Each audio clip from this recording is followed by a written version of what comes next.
This is Realme 14X, and today I'll show how you can insert a SIM and SD cards into this device. So at the start, equip yourself with a SIM injection tool or a regular needle, or perhaps an unfolded paperclip will do the trick.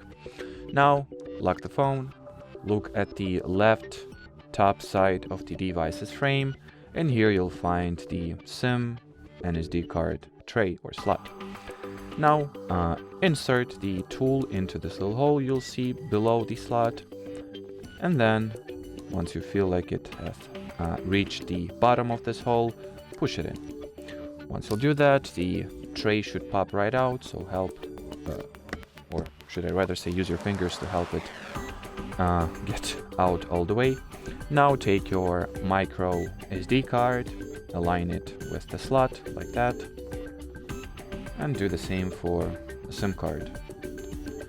The SIM card, just align its rounded edge with the rounded edge on either of the slots you have here. Since, as you can clearly see, this device provides you with two physical SIM card trays or slots.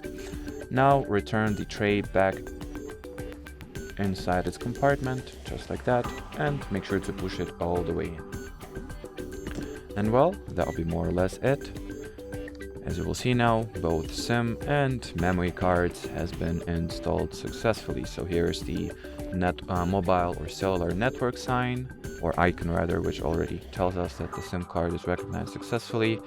Let me quickly open the storage preferences to confirm that an SD card is also recognized. So about device perhaps, storage, yep, here it is. So that would conclude this video. Thanks for watching, and bye-bye.